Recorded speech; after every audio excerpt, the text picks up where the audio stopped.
Soon after my son was born, I began to reflect on a story I'd heard many years before.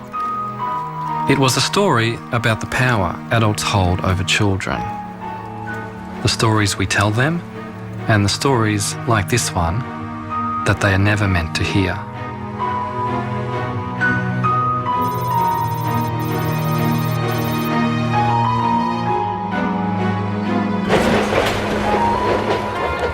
The 6th of April 1966 started just like any other day in the city of Melbourne.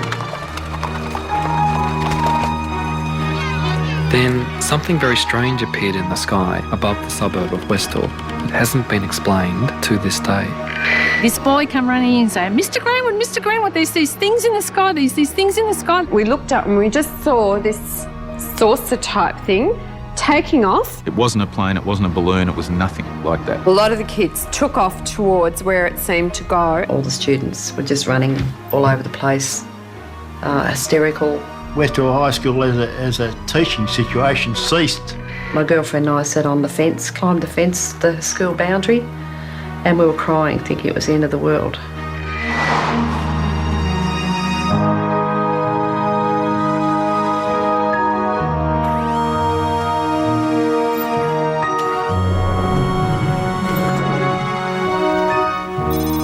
This is a mystery story that has, as its setting, a school, and most of the players were school children.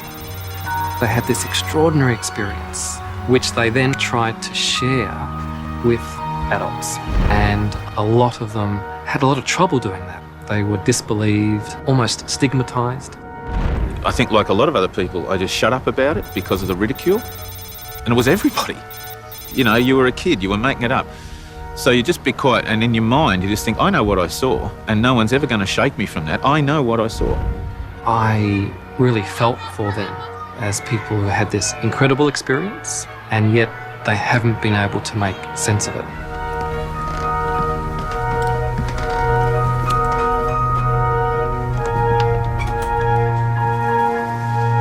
This is the biggest mass UFO sighting in Australia, yet it seems to have been suppressed, deliberately kept out of the public view. Like the witnesses, I want to find out why.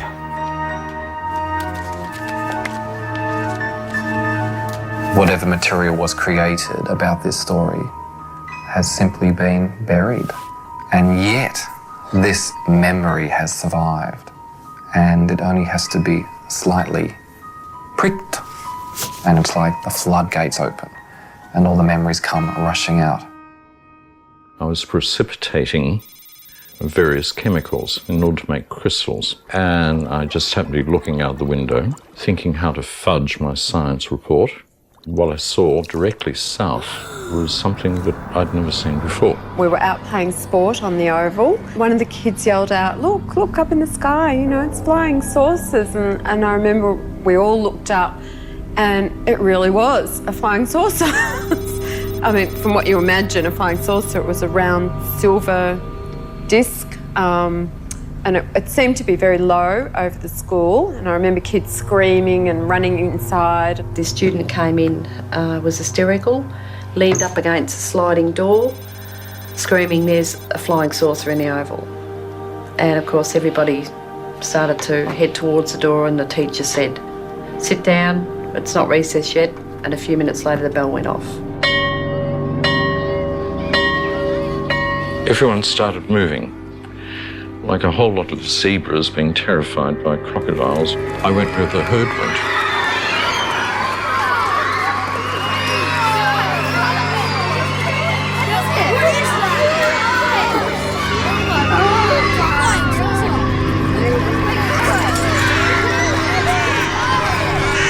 Barbara Robbins was the chemistry teacher at the time. She just grabbed a camera and started clicking.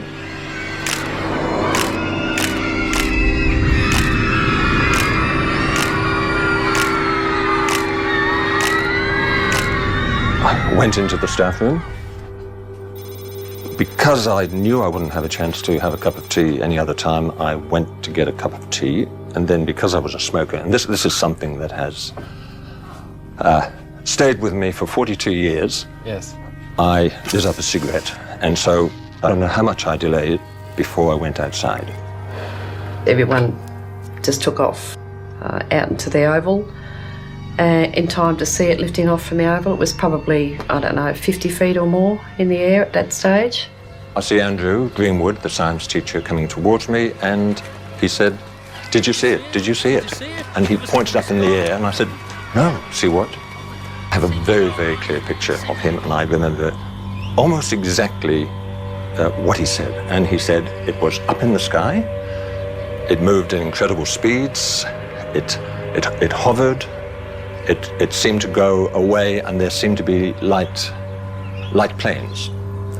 He thought Cessnas he thought they were actually checking it out from the Melbourne airport, and they were circling around it. Sort of stopped dead, and stopped dead in the air, and then it just sort of started descending straight down. And I'd say it got down about halfway up that gum tree or above the goalpost and sat there for a while, and then it just sort of lifted straight up and then just took straight off. This thing went down behind the trees, then it came up, and it was like it had become aware of these planes coming in, and it just went woof and just left them like they were standing still. And then it went across to an area called the Grange, which was a bit of a pine plantation behind the school.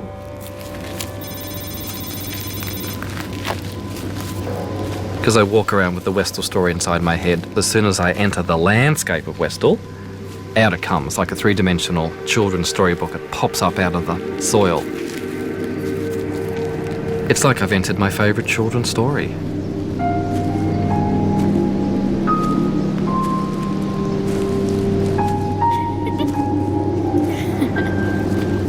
The Grange was a special place for Westall students.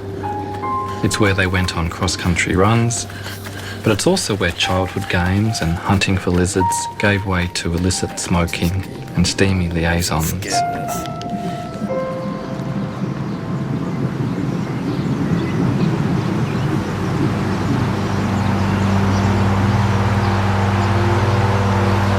Going the wrong way now.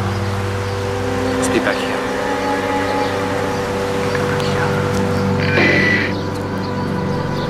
This flying saucer thing came out of the blue like a bolt.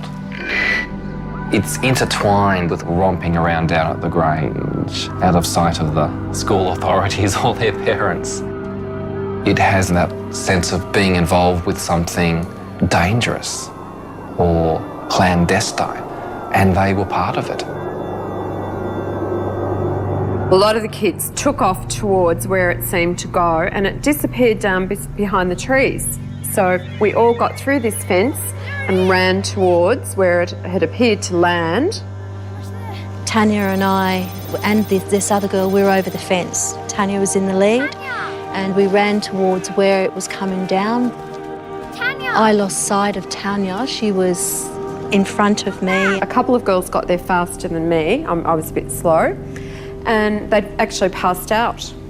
And apparently it did land, because when we got there, there was a great big round patch of like flattened yellow, almost burnt, although I'm a bit sketchy on that. I can't remember if it was really burnt or whether it was just flattened, but it was sort of yellow and the grass was all flattened in a swirly sort of a pattern. Before I got there, the disc came back up again, so I stopped chasing it. We looked up and we just saw this saucer type thing taking off, and it seemed to turn side on and just disappear into thin air. Well, what about your friend Tanya? I believe she did see it on the ground. She did see it on the ground? So I was given to believe, yes. But I went back to school, and Tanya went back to school and basically had gone all to pieces. There was definitely an ambulance on the oval, and I was told that she'd been taken away in the ambulance, and that was the last time I ever saw her. Wow. She was just gone, and she never came back to school.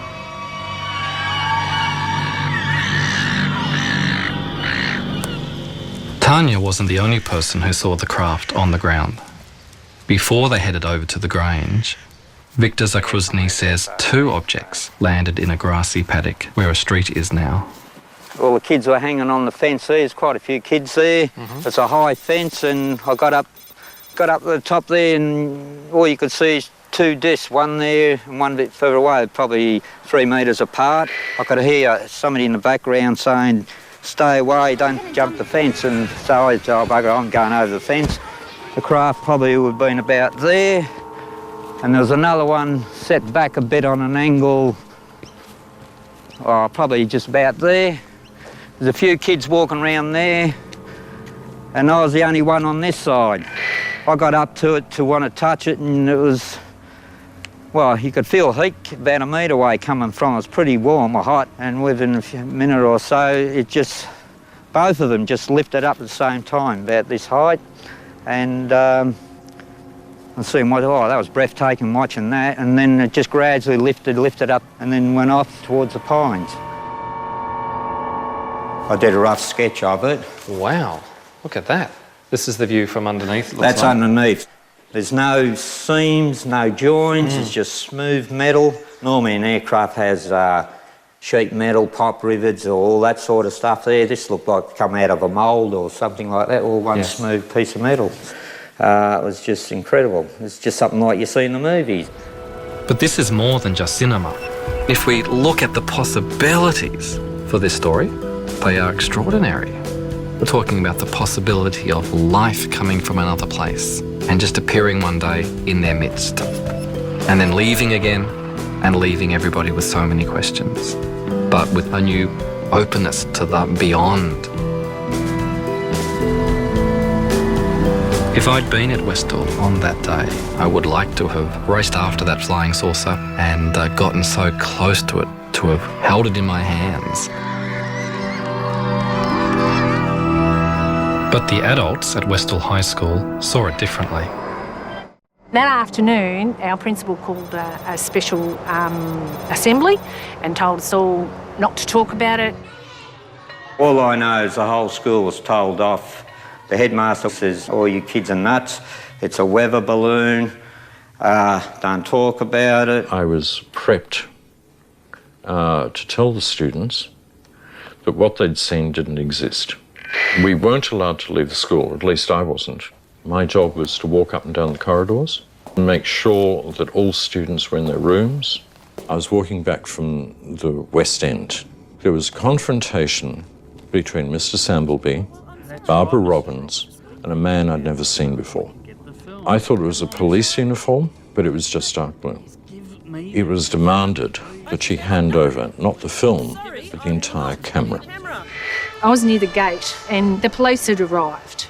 There were journalists outside. The police are being called in to keep the journalists away. We were told that we weren't allowed to speak to the media in school grounds. After school finished, there was a TV crew outside the school grounds, so we undertook an interview with them. Everyone took off onto the oval. Now, I can't remember whether it was a principal or a school representative that came out and ordered us to go home and the film crew to leave. And I'd actually been giving an interview to Channel 9 and the policeman actually walked up to them and said, "Stop filming and you go back into the school ground." Okay, so that's what I did. I was 12 and a half years old. Because I was a mischievous sort of person, I was always getting into trouble. I had detention for actually appearing on the show, and then I got detention again at a later date after my picture and story was in the Dandenong Journal. So I didn't go unpunished, but it was worth it.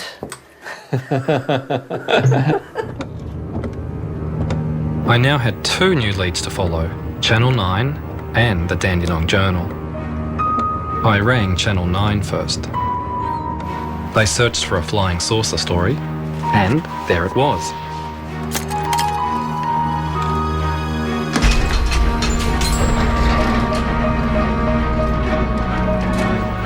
Now all I have to do is find the can with the matching number.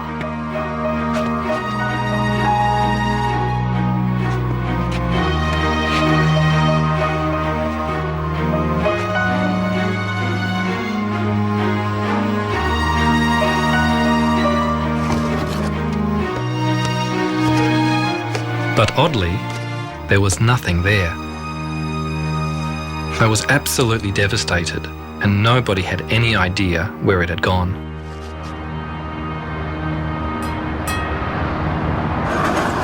It's very frustrating, but the good news is the Dandenong Journal does still exist, and I'm told it's here in the library. It's the only written account I've heard of from the period, so it's really precious.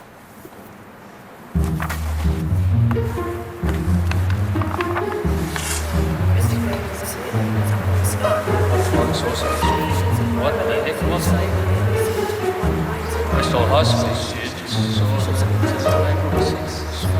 Something obviously happened. Some people apparently didn't want the kids talking about it, and that raises all sorts of questions. Why couldn't it have been discussed? Why couldn't it have been talked about openly? And why couldn't anybody find any more information about what it was? The headmaster, Frank Sambleby, is a key part of the story. He's passed away, but I hope his children, Max and Gail, can shed some light on his behaviour. Hello, Shane here. Anybody home? Hello. How are you? I'm good. How are you? Max? Nice to meet Hi. you. Nice to meet you. Thank you very much. Thank you. He played 50 games for the Hawthorn Football Club. He was a half-back flanker, and in those days half-back flankers ran in straight lines, and that's what he did. He was pretty black and white, and he had a very strong sense of right and wrong, and yeah, if it didn't fit in with what he believed, then yeah, he found it quite difficult. And this thing would have been seen as something that was disrupting the smooth operation of the school. And he would have been a sceptic as well. I mean, he didn't believe in supernatural things. He believed in the real life, didn't he? You know, when we were kids, there was a picture on the wall of a Roman soldier standing, holding his spear, and the lava was all falling down from Pompeii, and people in the background were all crouching and running, and Dad said, "See, he's standing there doing his duty." And, you know, that, I mean, as children, we had to learn that discipline was important, respect, all those things, all the old values, and yeah, he found it really hard as things changed he was pretty judgmental. There was plenty for Frank Sambleby to be judgmental about.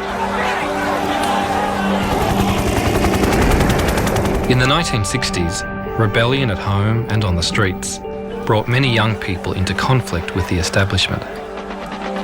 Schools were run like the military, and teachers demanded respect and obedience. Westall High was no exception. I tried to contact some of the teachers, but many have passed away. As far as I know, only the science teacher, Andrew Greenwood, saw the object in the air. Although he's spoken with me privately, he refuses to go on the public record. Several teachers dismissed the whole thing as mass hysteria. The response left students feeling confused and conflicted. Some are still searching for answers.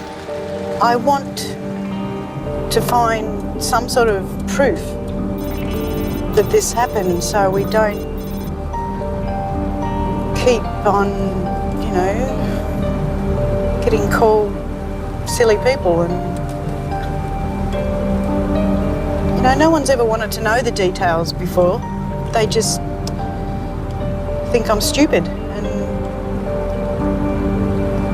you know, they don't want to know the story. I said I've seen UFOs or flying saucers, and they say, yeah, sure. What drugs were you on that day? And you know, I was 13 years old. I was at school in the daytime. I wasn't on any drugs.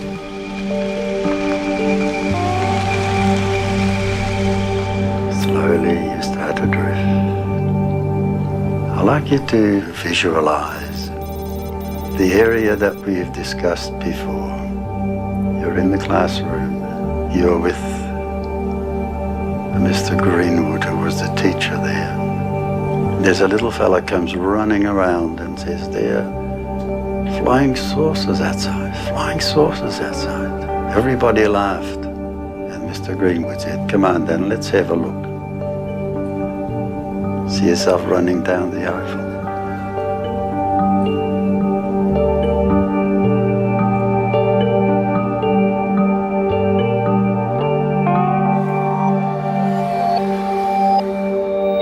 We're all affected by our experiences that aren't ever properly acknowledged or accepted. As a boy, I was living in a fairly unhappy home. My own father had died, so my mother had remarried and had given me a stepfather that I'd never asked for. I was quite powerless, and no one really seemed to understand what I was experiencing as a child. I never really had anyone talk to me about it. Just having it acknowledged that what I was going through was real, that would have been a start. 1, 2, 3. Even though I know it's true, the more I try to see it again, the harder it becomes, I think. I can see bodies, but I can't see people, faces, you know. Mm-hmm. But I can still see the trees and the... Yeah, and the things. It was, yeah. The feelings don't go away. They just get buried and they sort of fester a little bit.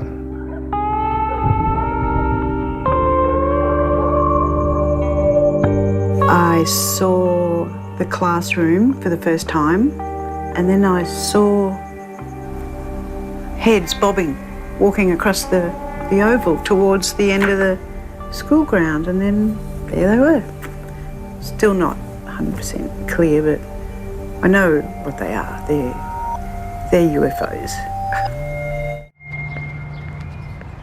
If they were UFOs, there should be people around the area who can corroborate what the students saw. A headmaster might be able to shut down a high school, but surely not a whole suburb. Within days of delivering my flyers, I'm contacted by a new witness, Paul Smith, who used to work on a property next door to the Grange.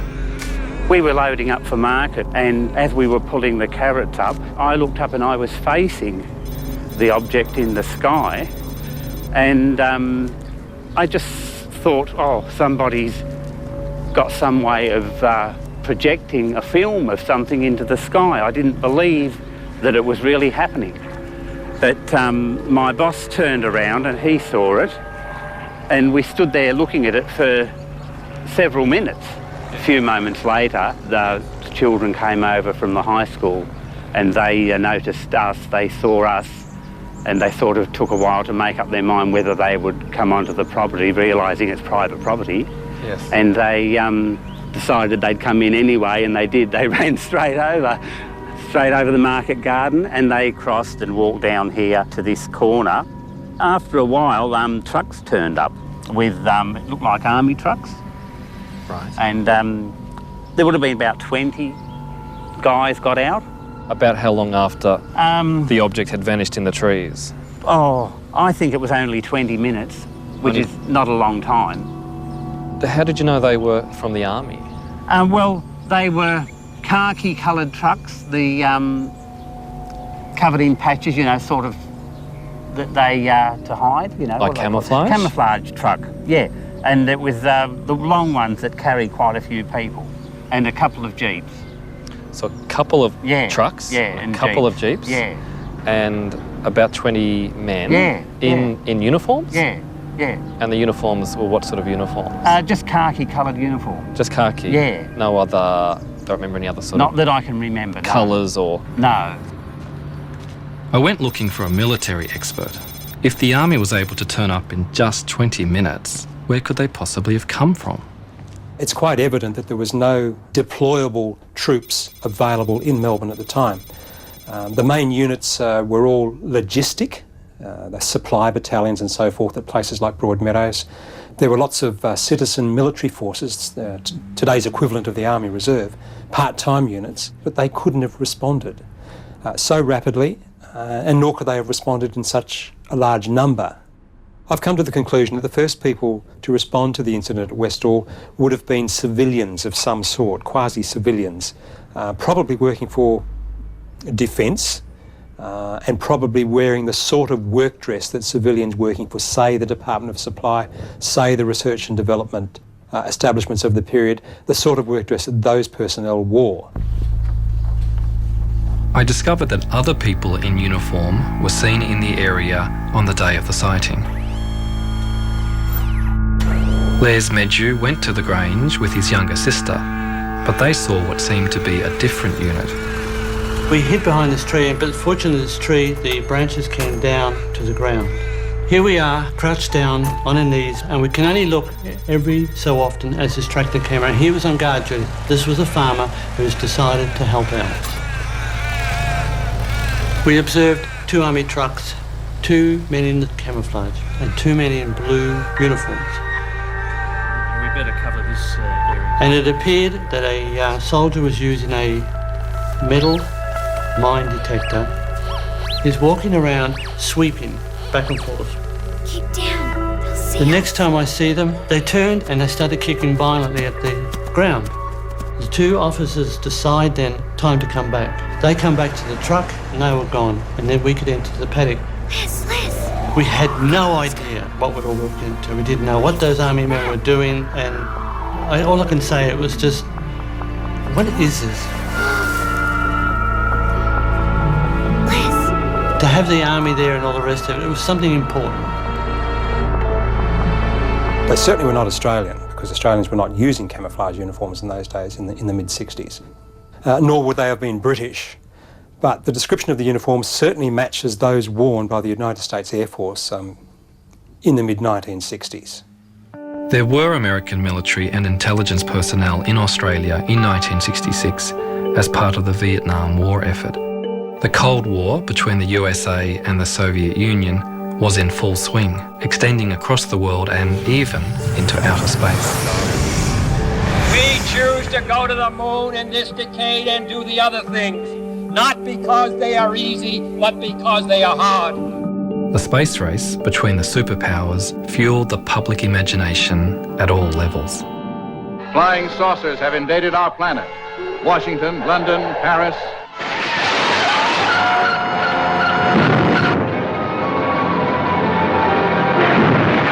The fascination with flying saucers persisted all over the world. Australia was no exception. Well, so far, I haven't seen anything even vaguely resembling a flying saucer or even a flying cigar. But thousands of people, in fact millions, do believe they exist.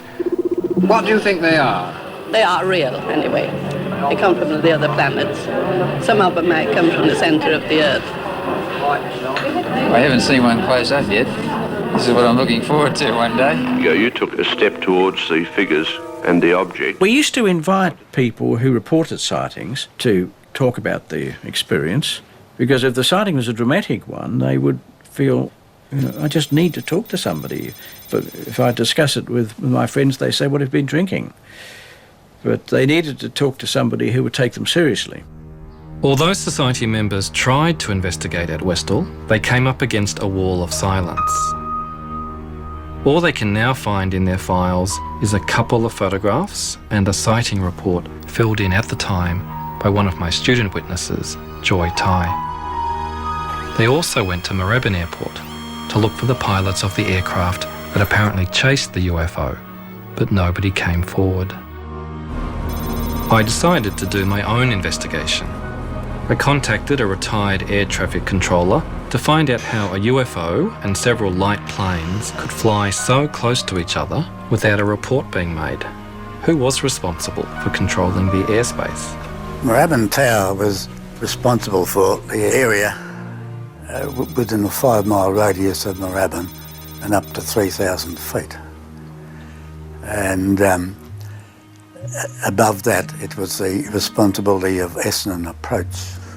If you're in a tower, you have the aircraft in sight all the time. 5 aircraft on the edge of the airspace, 5 by the way, in broad daylight, they should have been able to see. They may have found something that they thought shouldn't be made public and therefore hushed up. There is evidence that the American government wanted to stifle debate about UFOs. They set up a committee to objectively investigate UFOs, but a leaked memo revealed that the whole investigation was a sham. The government's most vocal critic was the top atmospheric scientist, Professor James MacDonald. Why has the government taken this attitude, in your opinion? As a result of the extremely heavy wave of sightings in 1952, the CIA and Air Force became so concerned over the sheer number of reports that were tying up American intelligence channels that they wanted to get this signal out of the system, asked the Air Force, the CIA asked the Air Force for a debunking policy. The literal wording was to debunk the flying saucers to decrease public interest in the UFOs. Regulations were promulgated very shortly that made it a crime, punishable with, I think it's $10,000 fine and or 10 years in prison to release any information at airbase level on UFOs. And as a result of that, nothing resembling any scientific investigation has been going on in the past 15 years. In Australia, we followed the American policy of ridiculing UFOs, so I started searching for other sightings that might have happened around the same time as Westall. I discovered that 4 days before Westall, a witness took a photo from his backyard in Melbourne that matched descriptions of the object above Westall. Then, just 2 days before Westall, Ron Sullivan was driving in central Victoria when he noticed a strange light display in front of him. Got up towards it and holy moly, the whole thing lit up and the 10-foot area at the bottom sort of come up and met the top, and the headlights of the car was the biggest awesome thing I've ever seen. They just pulled to the right as if they were magnetised. I could see all the trees on the right-hand side of the road lighting up, and I said, get out of this one, and I pulled on the left. And I could feel the back left wheel spinning, and I got out of that.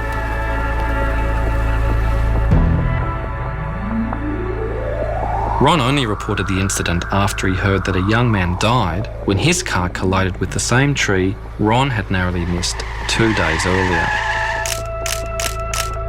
A couple of people from government departments came and visited me. I know one was from the Air Force. They looked at the car, just walked around. I said, well, let's know what you find out. And they said, yeah, we will, Mr. Sullivan. Never heard any more about it.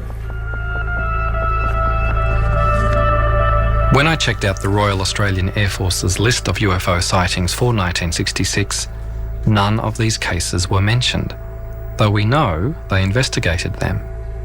It took 16 years for records to be made available to UFO researchers. They knew what I wanted to look for, and when I arrived, there was a body of files there that consisted of a couple of very large postal sacks. I kept requesting more and more files, and ultimately I got to a point where I examined a continuity of files that satisfied me that I was seeing a comprehensive picture of the RWF investigation at that time. I had a shopping list of things that I was focused on, and one of the key cases that I wanted to find out about was the Westall case. And surprising, with the rest of the shopping list I was fairly successful, but the Westall case, given that there seemed to be literally at least hundreds of people involved with it that had media attention at the time, there appeared to be evidence that there was a military investigation at the time, there was no Westall file. The disclosure team was between about 6 and 9 people over the years. As you can imagine, a 4 or 5 year project, as it turned out, needed quite a lot of effort. Literally was looking through hundreds and hundreds of file titles, maybe even thousands in the end. Along the way, we were always looking for files on the Westall incident from '66.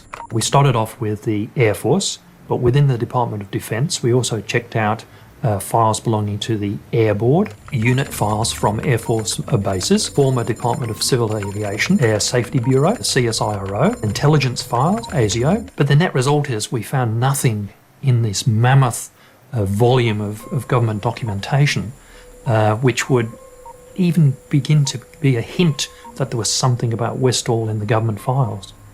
So amazingly, we drew a blank. The Westall sighting had clearly been erased from the record, but why? I hoped some publicity would draw former authorities out of the woodwork. Oh, Shane. Channel 10, nice to meet you, Shane. Joy, is it Mark Howe from Channel 10? Nice to meet you. What we're really trying to get now is the people who are here as police, as soldiers, as scientists perhaps, looking close up at what was on the ground. Some closure, Joy. How would you get some closure on this? One thing that we would really like would be that someone either from the police or the military would come forward and say, yes, they were there.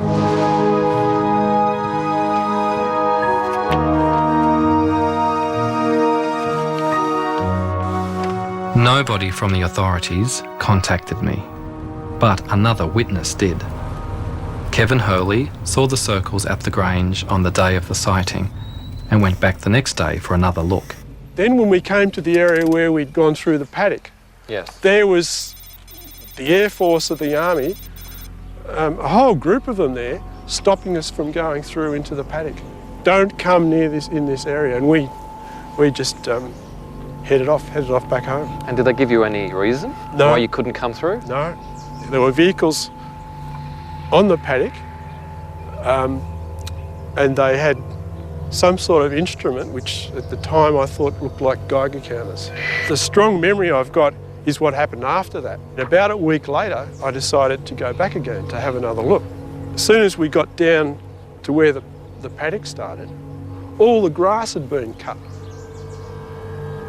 which was quite disturbing. Wow. So then we walked through that area to where the circles were, and when we got into the area where the circles were previously, the whole area had been burnt, destroying all evidence. You asked me whether an R&D establishment would destroy evidence. Yes, of course they would. Bearing in mind that in the 1960s, Australia had great success financially with some of their pilotless target aircraft. Information related to some of these sorts of projects, if it was to be released to the wrong party, then it would have very adverse effects on Australia from a financial point of view. Any surviving documentation would be in Defence Central somewhere, but also probably overseas with the Allied. There may even not be anything left in Australia, because bearing in mind it would have been very highly classified and could well have been destroyed, as so much of that sort of record is after a period of time.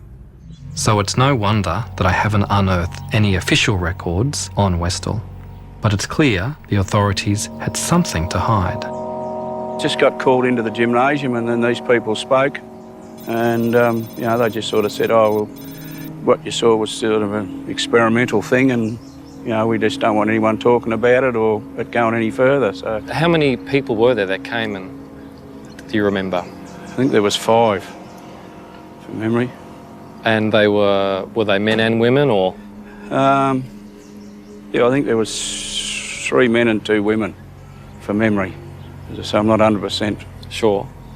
And do you remember if they were wearing uniforms? Some were in uniforms? No, they're just in plain suits. In suits? Yeah. And did they explain where they were from, who they were? No, not really. Just a couple of the teachers said afterwards they're from one of these experimental mobs to do with the armed forces and stuff like that, and that was sort of the end of it. It had to have been something that we were working on, and we knew all about it. We were in on it, even though we mightn't have known the detail. To have responded, that's one of the... That really, to my way of thinking, that's the key, is the fact that we whoever it was, the authorities, responded so rapidly. Now, they must have just about been sitting on the trucks with the engine going. And perhaps they were. Perhaps they'd received technical intelligence that there was something going wrong with this experimental craft, and they weren't sure where it was going to land, but they were ready to go get it as soon as it did land. It sounds like a rational, logical explanation, but it needs then to be supported with evidence. If you think about how the people described the shape of it, the speed, the manoeuvres that it made, there is nothing around today that comes close to that. The final proof might be, for example, getting a piece of the flying saucer and examining it, subjecting to scientific examination, and finding that it's of an element that is not manufactured on Earth. Now, that would maybe be the final proof. We haven't got that. So we're still at the circumstantial evidence stage, and whether that leads you to say, well, these are from outer space, they're interplanetary spaceships, or not, is a philosophical question. It's a question of what you yourself feel is proof. A yellow sign. I crave the proof that can be held in my hands and touched and smelled and measured. But I think we need to make room for a little mystery in our lives as well. I reckon somewhere in this area. I believe truth can exist without proof of it, and I see a real truth in the stories and memories of the witnesses, Probably even if it doesn't answer the question, what was it that flew over Westall? what I saw, I believe, is what a flying saucer has left behind. Professor James McDonald looked for proof in statistical data. His research brought him to Australia a year after the Westall sighting. I'd ordered some of his papers from Arizona University, hoping to find something about Westall. Wow, what is all this? There's a lot of stuff here. James McDonald's journal. His trip to Melbourne. There'll be stuff in here about Westall. Has to be.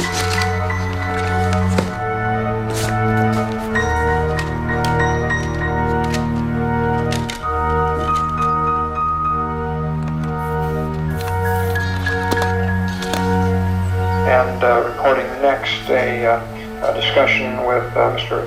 Andrew Greenwood in connection with the Westall sighting. This business about the headmaster, he's the one who seemed to be quite influenced by some pressures to keep things quiet. He just told me that an Air Force officer had been out to the school, and I was teaching at the time, and he told me that he wasn't going to interrupt my class so that I could speak to them. He promptly told them to get lost together. They can't have had much time with him, because I know I was very friendly with the senior master of the school. He said they were only in his office for very few minutes, and Sambleby had sort of come out fuming and muttering, what rot, and all the rest of it. It's nice to have somebody telling the RAAF that it's a lot of nonsense and sending them packing. Victims of their own propaganda here. Yes. Now I had further corroborating evidence that the Air Force was involved at Westall. But students said other senior authorities also came to the high school. I was called down to the headmaster's office, and there were two men in the headmaster's office, very well-dressed gentlemen in suits. They weren't introduced to me in person, and I don't know where they came from. From my references now as an adult, I would say they were Asia. So this is the actual office? Oh, this feels quite weird, yes. Yes. There was a desk down this side here, and the headmaster was over here on that side, and the two men were standing over there, and I stood with my back to the window. Only one man spoke, and he started off by, we'd like you to go through what you said happened yesterday. He was firing questions at me fairly rapidly. Then we went into, and we suppose you think you saw a flying saucer. And I'm like, well, I didn't say that. I said I saw an object, and we suppose you saw little green men. Can you remember how you felt once it was over? When I was actually in the confrontation situation with the men, I felt very angry. When I came out, I think I burst into tears. They were certainly Australian government, and I think it was part of their job to keep everything quiet and to not let the facts come out. They knew more than what they were saying. It was their job to squash what was being seen. It was a bunch of kids that saw this, so we would be able to squash this down. The authorities had found a way to silence the children, but they still had unfinished business with the teacher, Andrew Greenwood. He told me that two officers came to his home and threatened him under the Official Secrets Act. They said that he couldn't have seen a flying saucer at Westall because there were no such things as flying saucers. They threatened to tell people he was alcoholic, even though he wasn't. As a first-year teacher with a career ahead of him, he couldn't take the risk of speaking out. The person who had taken all the risks was Professor James McDonald. His criticism of the government had provoked powerful enemies, but it didn't stop him challenging the establishment with other unorthodox scientific theories. Years ahead of his colleagues, he predicted high-altitude aircraft would destroy the ozone layer and increase the risk of skin cancer. He was invited to address the US Congress, but during his testimony, a congressman made an opportunistic attack. He publicly ridiculed MacDonald by saying he believed in UFOs and little green men. MacDonald's professional reputation was ruined. James MacDonald tried to create a climate of openness where unorthodox thinking could flourish. That's not what happened at Westall. I remember the assembly that we're all called for. We weren't even allowed to talk about it in school. We weren't allowed to mention it at all. There's like 20 people plus in the room at the moment, and there's a real buzz, and everyone's talking about my story. They're talking about the story. And as they're talking it through, they're putting the pieces together. It's wonderful. What isn't wonderful in the telling of this story is that Professor James MacDonald finally gave up the fight for UFO science. Humiliated and broken, he took his own life.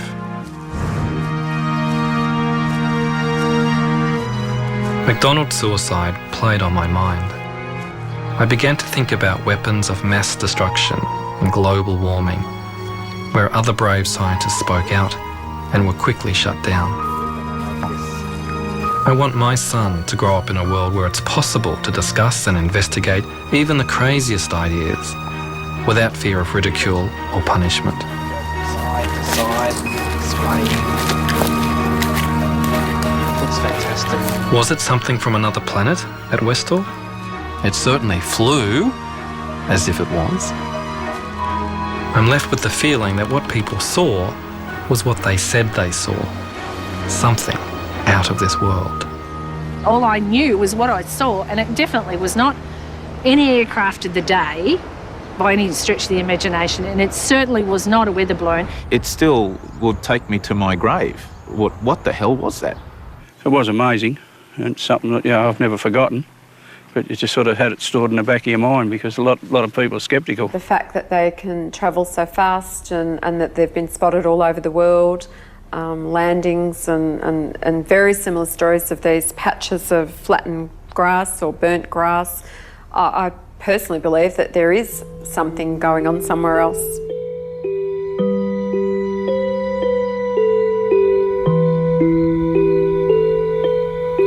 I believe there's life out there. There is. I don't know what they look like, but I'm not afraid of them. I look up at the sky and say, look, where are you, you people? Come and talk to me.